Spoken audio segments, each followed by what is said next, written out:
आकाशवाणी नागपूर. राम औरंगाबादकर आपल्याला प्रादेशिक बातम्या देत आहे. ठळक बातम्या. जागतिक आर्थिक परिषदेला स्वित्झर्लंडच्या दावोस इथं सुरुवात. महाराष्ट्रात परकीय गुंतवणूक आकर्षित करण्याची संधी. एकनाथ शिंदे यांचं प्रतिपादन. रस्ते अपघात आणि त्यातील मृत्यू कमी करण्यात चंद्रपूर जिल्हा राज्यात द्वितीय. मुंबई शहर आणि उपनगर प्रथम तर नवी मुंबई तिसऱ्या क्रमांकावर. ऊसाच्या मळीवर 50% निर्यात शुल्क आकारण्याचा केंद्राचा निर्णय. आणि कोराडी आणि अयोध्येत श्रीराम शिरा तयार करण्यासाठी हनुमान कढई सज्ज. नागपूरचे शेफ विष्णू मनोहर करणार नवा विश्वविक्रम. जागतिक आर्थिक परिषद 2024 ची गुंतवणूक परिषद स्वित्झर्लंडच्या दावोस इथं सुरू झाली असून या पार्श्वभूमीवर स्वित्झर्लंडमधील भारतीयांनी मुख्यमंत्री शिंदे यांचं स्वागत केलं. मराठी भाषिकांनी झुरिच इथं आयोजित केलेल्या कार्यक्रमास मुख्यमंत्र्यांनी येण्याचं मान्य केल्याबद्दल तेथील मराठी बांधवांनी विशेष आनंद व्यक्त केला आहे. दावोसला निघण्यापूर्वी पत्रकारांसोबत बोलताना मुख्यमंत्री म्हणाले की महाराष्ट्रात परकीय गुंतवणूक आकर्षित करण्यासाठी दावोस इथं चांगली संधी आहे. या शासनाच्या काळात महाराष्ट्र हे परकीय थेट गुंतवणुकीत पहिल्या क्रमांकावर आलं आहे. गेल्या वर्षी या परिषदेत 1,37,000 कोटी रुपयांचे गुंतवणूक करार झाले होते. त्यापैकी 76% करार प्रत्यक्षात आले आहेत. आता यापेक्षाही जास्त प्रमाणात महाराष्ट्रात गुंतवणुकीचे करार केले जातील असं मुख्यमंत्र्यांनी सांगितलं. मुख्यमंत्री एकनाथ शिंदे आणि उद्योगमंत्री उदय सामंत यांच्यासह 10 जणांचं शिष्टमंडळ दावोसच्या परिषदेत सामील होणार आहेत. आज यवतमाळच्या पुसद दिग्रस मार्गावर बेलगव्हाण घाटात झालेल्या अपघातात 5 जण ठार तर 11 जण जखमी झालेत. पुसद तालुक्यातले हे सर्व प्रवासी पोहरा देवीला जात असताना चालकाचं वाहनावरचं नियंत्रण सुटल्यानं हा अपघात झाला. जखमींना पुसदच्या खासगी रुग्णालयात भरती करण्यात आलं आहे. दरम्यान वर्ष 2030 पर्यंत अपघाती मृत्यूचं प्रमाण 50% कमी करण्याचं शासनाचं उद्दिष्ट असल्याचं केंद्रीय रस्ते वाहतूक आणि महामार्ग मंत्री नितीन गडकरी यांनी आज सांगितलं. नवी दिल्ली इथं CIIनं आयोजित केलेल्या राष्ट्रीय रस्ते सुरक्षा परिषदेत ते बोलत होते. रस्ते अपघातांमध्ये दर तासाला 53 जण जखमी होतात तर 19 जण दगावतात अशी माहिती त्यांनी दिली. रस्ते सुरक्षा ही शासनाची प्राथमिकता असून रस्त्याची सुरक्षितता वाढवण्याच्या दृष्टीनं अनेक महत्त्वपूर्ण निर्णय घेण्यात आले आहेत. आता रस्ते सुरक्षा वाढवण्यासाठी जनजागृती अभियानाच्या आवश्यकतेवर त्यांनी भर दिला. सर्वोच्च न्यायालय रस्ता सुरक्षा समितीकडून रस्ते अपघातात मृत्युमुखी पडणाऱ्यांचं प्रमाण कमी करण्याचं उद्दिष्ट देण्यात आलं असून त्यानुसार सन 2022-2023 च्या तुलनात्मक आकडेवारीनुसार जिल्ह्यांनी क्रमवारीनुसार उद्दिष्ट साध्य केलं आहे. चंद्रपूर जिल्ह्यानं रस्ते अपघात आणि त्यातील मृत्यू कमी करण्यात राज्यात द्वितीय क्रमांक पटकावला असून मुंबई शहर आणि उपनगर प्रथम तर नवी मुंबई तिसऱ्या क्रमांकावर आहे. तमाशा क्षेत्रात प्रदीर्घ कारकीर्द करणाऱ्या ज्येष्ठ कलाकारांना देण्यात येणाऱ्या विठाबाई नारायणगावकर जीवनगौरव पुरस्कार वर्ष 2021 साठी हिराबाई कांबळे तर वर्ष 2022 साठी अशोक पेटकर यांना जाहीर झाला आहे. संतांना अभिप्रेत असलेलं मानवतावादी कार्य करणाऱ्यांना देण्यात येणारा ज्ञानोबा तुकाराम पुरस्कार वर्ष 2023 साठी नारायण जाधव यांना जाहीर झाला आहे. 2006 पासून देण्यात येणाऱ्या या पुरस्काराचं स्वरूप 5 लाख रुपये रोख, मानचिन्ह आणि सन्मानपत्र असं असून राज्य शासनानं गठीत केलेल्या निवड समितीनं पुरस्कारार्थींचं नाव निश्चित केल्यानंतर सांस्कृतिक आणि पर्यटन कार्य विभागानं ही माहिती दिली.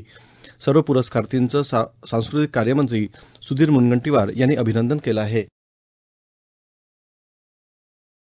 नागपूर जिल्ह्याला सौर जिल्हा म्हणून विकसित करण्यासाठी महावितरणनं पुढाकार घेतला आहे. जिल्ह्यातील बहुतांश घराच्या छतावर सोलर रूफटॉप असावं यासाठी ग्राहकांसोबत थेट संवाद साधून त्यांना यासाठी प्रोत्साहित करण्याची मोहीम महावितरणनं सुरू केली आहे.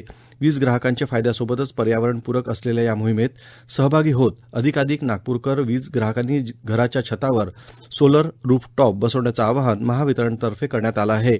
महावितरणच्या www.mahadiscom.in/eismart या वेबसाईटवर रूफटॉप सोलर बसविण्याविषयीची सर्व माहिती उपलब्ध आहे. देशातल्या प्रत्येक वंचित आणि गरजू वर्गाचा विकास व्हावा आणि त्यांच्या जीवनात बदल घडवून आणावा या उद्देशानं केंद्र सरकार युद्धपातळीवर काम करत आहे असं प्रतिपादन केंद्रीय वाणिज्य उद्योग आणि ग्राहक व्यवहार मंत्री पियुष गोयल यांनी केलं. असुरक्षित आदिवासी समूहासाठीच्या प्रधानमंत्री जनमन योजनेच्या लाभार्थ्यांशी पंतप्रधान नरेंद्र मोदी यांनी काल दूरस्थ पद्धतीनं संवाद साधला. त्यांचं थेट प्रसारण गोयल यांच्या उपस्थितीत ठाणे जिल्ह्यात शहापूर तालुक्यातील खरीद या गावात झालं. निराधारांसह शेतकऱ्यांच्या विविध मागण्या मान्य केल्या नाही तर येत्या 19 जानेवारीला लातूरसह बुलढाण्यात रेल रोको आंदोलनाचा इशारा स्वाभिमानी शेतकरी संघटनेचे नेते रविकांत तुपकर यांनी दिला आहे. शेतकऱ्यांच्या विविध मागण्यांसाठी लातूर जिल्ह्यात औसा तहसील कार्यालयावर काल तुपकर यांच्या नेतृत्वात मोर्चा काढण्यात आला, त्यावेळी ते बोलत होते. आकाशवाणीच्या प्रादेशिक वृत्त विभागानं भंडाऱ्यात राहणाऱ्या नागरिकांसाठी अंशकालीन वार्ताहर नियुक्तीसाठी अर्ज मागवले आहेत. यासाठीची विस्तृत माहिती newsonair.gov.in/vacancies या वेबसाईटवर पीटीसी इन भंडारा महाराष्ट्र या विषयाअंतर्गत उपलब्ध आहेत.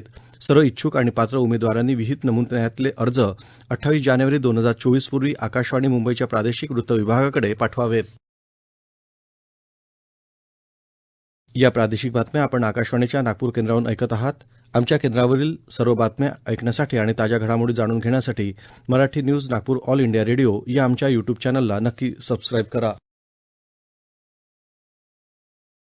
सरकारनं ऊसाच्या मळीवर 50% निर्यात शुल्क आकारण्याचा निर्णय घेतला आहे. मळी हे ऊसाचं अतिरिक्त उत्पादन असून अल्कोहोल निर्मितीसाठी त्याचा वापर होतो. केंद्रीय अर्थ मंत्रालयानं यासंदर्भात अधिसूचना काढली असून येत्या गुरुवारपासून हे निर्यात शुल्क लागू होईल.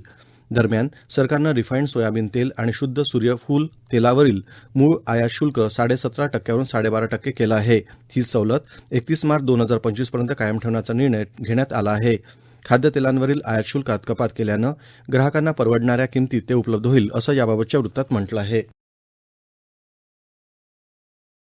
अयोध्यात श्रीराम मंदिर अभिषेक सोहळ्याच्या निमित्त विश्वविक्रमी शेफ विष्णू मनोहर येत्या 22 तारखेला श्री जगदंबा संस्थान कोराडी इथं 6000 किलोचा महाप्रसाद, तर अयोध्येत 26 जानेवारीनंतर 7000 किलोचा श्रीराम शिरा तयार करून 2 नवे जागतिक विक्रम प्रस्थापित करणार आहेत.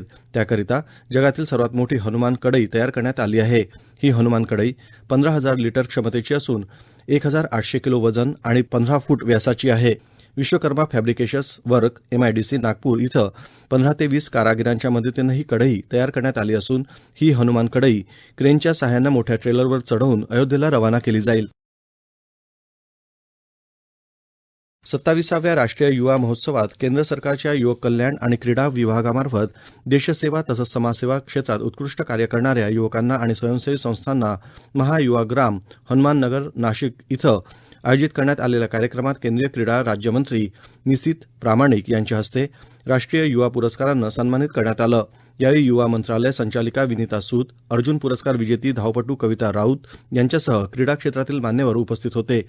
या युवा महोत्सवात घेण्यात आलेल्या विविध कला प्रकारातील सांघिक विजेतेपद यजमान महाराष्ट्रानं पटकावून आपलं वर्चस्व सिद्ध केलं. हरियाणा आणि केरळ यांनी अनुक्रमे द्वितीय आणि तृतीय क्रमांकाचं पारितोषिक मिळवलं आहे. छत्रपती शाहू महाराज प्रशिक्षण आणि मानव विकास संस्था अर्थात सारथी मार्फत मराठा कुणबी, कुणबी मराठा, मराठा कुणबी या लक्षित गटातील विद्यार्थ्यांकरिता 2024-25 करिता विविध स्पर्धा परीक्षांसाठी अर्ज मागविण्यात आले आहेत. सारथीमार्फत या लक्षित गटातील विद्यार्थ्यांना महत्त्वाच्या परीक्षेसाठी प्रशिक्षण, विद्यावेतन आणि आर्थिक सहाय्य करण्यात येतं. लक्षित गटातील उमेदवारांकडून UPSC, MPSC, MSCIT, net, IBPS या महत्त्वाच्या स्पर्धा परीक्षा प्रशिक्षण तुकडीसाठी ऑनलाईन अर्ज www.sarthi.maharashtra.gov.in या संकेतस्थळावर 31 जानेवारीपर्यंत सादर करावेत. जास्तीत जास्त विद्यार्थ्यांनी या योजनेचा लाभ घ्यावा असं आवाहन सारथीचे उपव्यवस्थापकीय संचालक हरीश भामरे यांनी केलं आहे. राष्ट्रीय विधिक सेवा प्राधिकरण सर्वोच्च न्यायालय नवी दिल्ली आणि महाराष्ट्र राज्य विधी सेवा प्राधिकरण उच्च न्यायालय मुंबई यांच्या आदेशान्वये नागपूर जिल्हा विधी सेवा प्राधिकरणाच्या वतीनं आगामी 3 मार्च 2024 रोजी राष्ट्रीय लोक अदालतीचं आयोजन करण्यात आलं आहे. नागरिकांनी आपले वाद मिटवण्याकरता याचा लाभ घ्यावा असं आवाहन जिल्हा विधी सेवा प्राधिकरणाच्या वतीनं करण्यात आलं आहे. शासनाच्या महासंस्कृत महोत्सवाची सुरुवात कालिदासाच्या भूमीतून रामटेक इथून 19 जानेवारीला होणार आहे. 23 जानेवारीपर्यंत हा महोत्सव चालणार आहे. दिग्गज कलाकारांच्या सहभागासह अनेक प्रकारच्या स्पर्धा या कालावधीत होणार आहेत. सायंकाळी मुख्य कार्यक्रम 7 वाजता सुरू होईल, तर दिवसभर विविध कार्यक्रमांचं आयोजन करण्यात येणार आहे. कार्यक्रमाला उपस्थित राहून विविध स्पर्धांसह सांस्कृतिक कार्यक्रमाला उपस्थित राहण्याचं आवाहन जिल्हाधिकारी डॉ. विपिन ईटनकर यांनी केलं आहे. शेवटी पुन्हा काही ठळक बातम्या. जागतिक आर्थिक परिषदेला स्वित्झर्लंडच्या दावोस इथं सुरुवात. महाराष्ट्रात परकीय गुंतवणूक आकर्षित करण्याची संधी, एकनाथ शिंदे यांचं प्रतिपादन. रस्ते अपघातात आणि त्यातील मृत्यू कमी करण्यात चंद्रपूर जिल्हा राज्यात द्वितीय, मुंबई शहर आणि उपनगर प्रथम तर नवी मुंबई तिसऱ्या क्रमांकावर, ऊसाच्या मळीवर 50% निर्यात शुल्क आकारण्याचा केंद्राचा निर्णय आणि कोराडी आणि अयोध्येत श्रीराम शिरा तयार करण्यासाठी हनुमान कढई सज्ज, नागपूरचे शेफ विष्णू मनोहर करणार नवा विश्वविक्रम. याबरोबरच हे प्रादेशिक बातमीपत्र संपलं. नमस्कार.